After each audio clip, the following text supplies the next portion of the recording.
इस दुनिया में जो भी हमारे जीवन में आता है, चाहे वो बेटा हो, बेटी हो, दामाद हो या बहू, सब कर्मों का हिसाब लेकर आते हैं।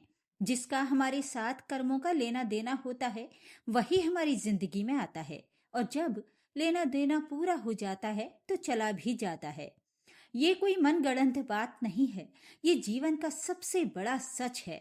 आज हम आपको एक ऐसी कहानी सुनाएंगे जो आपको अंदर तक सोचने पर मजबूर कर देगी।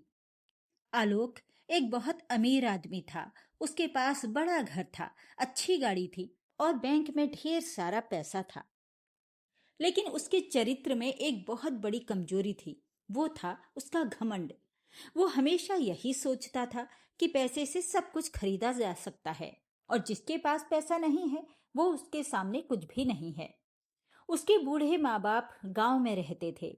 आलोक शहर में अपनी बड़ी सी कोठी में रहता था, लेकिन उसने कभी पलटकर माँ बाप की खोज खबर नहीं ली। त्योहार आते थे जाते थे, लेकिन आलोक के घर का दरवाजा माँ बाप के लिए कभी नहीं खुला। कुछ सालों बाद आलोक के घर एक बेटे ने जन्म लिया। आलोक की खुशी का ठिकाना नहीं था। उसने सोचा कि यही बेटा उसका सहारा बनेगा, उसकी देखभाल करेगा और उसका नाम रोशन करेगा। उसने बेटे को बड़े लाड़ प्यार से पाला, महंगे स्कूल में पढ़ाया और हर ख्वाहिश पूरी की। आलोक की पत्नी रंजना कभी कभी कहती थी कि अपने माँ बाप को भी याद कर लिया करो, लेकिन आलोक हमेशा ये कहकर टाल देता था कि उनके लिए पैसे भेज तो देता हूँ, बस यही काफी है।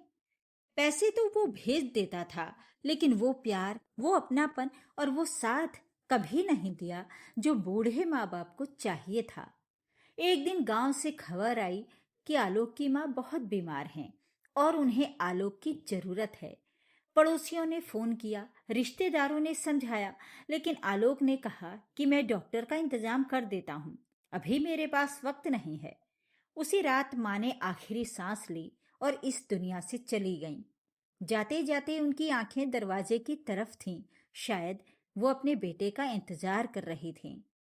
आलोक जब तक पहुंचा तब तक बहुत देर हो चुकी थी। माँ का पार्थिव शरीर देखकर उसके मन को बड़ा आघात लगा। उस रात पहली बार आलोक फूट फूट कर रोया, लेकिन अब पछताने से क्या फायदा था। साल बीतते गए। आलोक का बेटा वैभव पढ़ लिख कर बड़ा हुआ, नौकरी लगी और उसने शादी कर ली। शुरू में सब ठीक था, लेकिन धीरे धीरे वैभव का व्यवहार बदलने लगा। वो भी ठीक वैसा ही करने लगा जैसा आलोक ने अपने माँ बाप के साथ किया था। वैभव ने अलग घर ले लिया। त्योहारों पर आना बंद हो गया। फोन पर बात होती थी, लेकिन वो भी कम होती गई। आलोक और रंजना बड़े घर में अकेले बैठे रहते थे। आलोक के पास पैसा था, बड़ा घर था, लेकिन वो सुकून नहीं था जो बेटे के पास बैठने से मिलता है।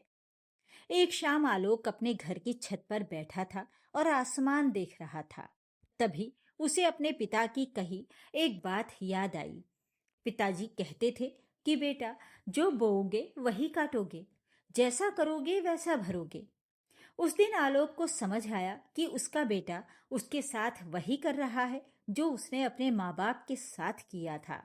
यही कर्मफल है। ये किसी के साथ अन्याय नहीं करता।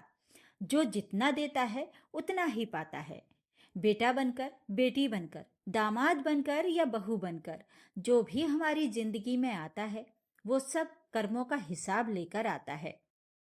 जब हिसाब पूरा हो जाता है तो रिश्ते भी बदल जाते हैं। उस रात आलोक ने वैभव को फोन किया और कहा, बेटा, मुझसे गलती हुई। मैंने अपने माँ बाप के साथ जो किया वो गलत था। मैं नहीं चाहता कि तू भी वही गलती करे जो मैंने की। आजा, साथ बैठते हैं, बात करते हैं। वैभव पहले चुप रहा, लेकिन पिता की आवाज में जो दर्द था वो उसे भीतर तक छू गया। अगले हफ्ते वैभव अपनी पत्नी और बच्चों के साथ घर आया। उस दिन उस घर में बहुत दिनों बाद हंसी गूंजी। घर में रौनक लौट आई।